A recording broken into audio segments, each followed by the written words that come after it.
Hello, I'm just going to show you a few things and I'll get out of the way so that you can see just my techniques and what I use. Whoops. Okay, here we go. So to start out with, you have the C. I'll start with C, and that's where most of us, we kind of come around this way here. Here, you know this chord, and then you know other chords too.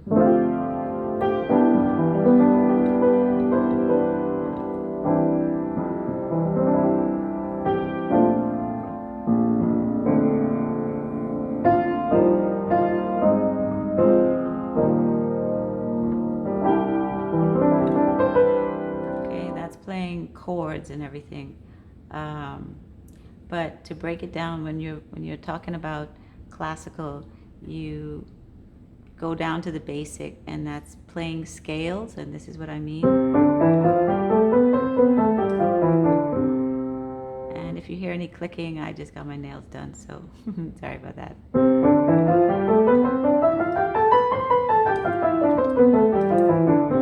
Okay, and this is what is called arpeggios. Okay, and then we have you can play them in sequences or you can play them in rhythm. I like to do them in rhythm because that builds the strength in the hand so that you can play faster, and you memorize what you do. I'll do that again. And then you can do it in triplets like this.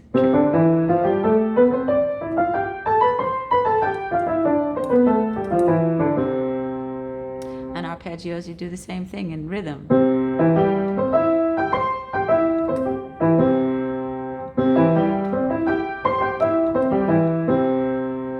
Now there's another thing that's called the Hanon exercises, and basically that builds up your strength as well as doing sequences all the way up in a pattern and also in rhythm. So I'll do it straight in eighth note rhythm. 1 and 2 and 1 and 2 and 1 and 2 and 1 and 2 and 1 and 2. See the notes I'm skipping? I'm skipping a third and then a fourth and coming back down.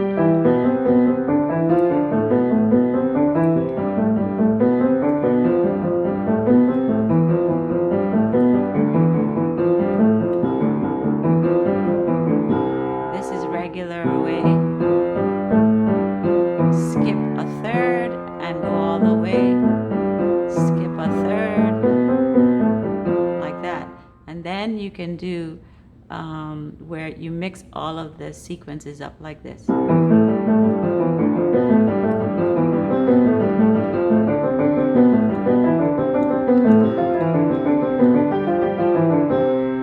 Or then you go.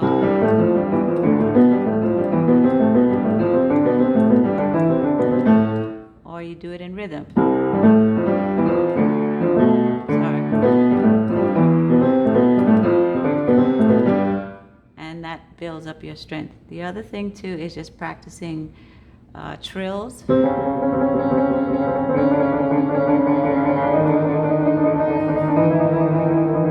that. And then practicing octaves. And then breaking them up. Like that. And then you practice your arpeggios. Okay, so you got your simple scale. Practice it in rhythm. Practice your arpeggios. Broken arpeggio. Arpeggio just means broken chord, and the terminology is in Italian. Okay, arpeggio means broken. So broken chord, and you play it in rhythm. And then you can practice the Hanon exercises. And you go all the way up the piano as far as you can go, and you come back down. So it's just skipping a third. Okay, 1, 2, 3, skipping a third interval. Okay, and then you keep going up. And you do it in rhythm.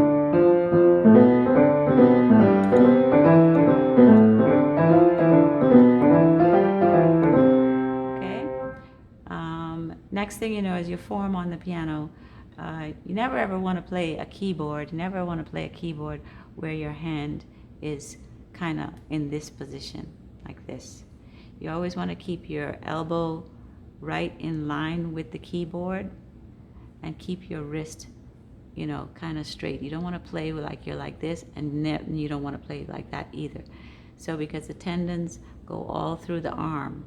So as a pianist, you want to keep your wrist and your elbow in the same at the same level when you're playing. And then when you play, instead of playing straight fingers, as some people play like this, they play straight fingers and they're all over the piano, and they can play, but their form is bad. Okay, their form is incorrect. So curve your fingers and you play on the tips. I know you know that you've been playing for a little bit. I've heard you play. So those are some things. So after you do that, when you're playing classical, you incorporate, meaning you put in the scale, you put in the arpeggio, and you put in the trills, and something that's called a turn. So the turn will look like that. The turn will look like that. So all you're doing is you're trying to put all of that together. So this is what I'm starting right here is just putting the arpeggio and the turn together and a chord. So this is Beethoven, and it goes something like this. Let's see if I can play it. I haven't played it in a long time, so it goes.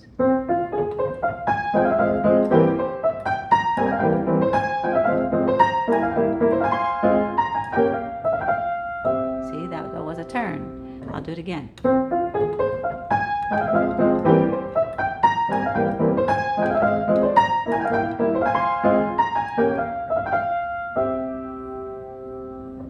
Okay, so that is a bit of classical, and that is how it works. So classical is made up of patterns, like that is a pattern, that is a theme. It recurs throughout the whole song. And then you have turns. That is a turn, meaning you go ba, da, da, da, da. So you're going note, going down, and you can incorporate that. You can put that in your songs. So if you're playing a song that, you know, is kind of jazzy,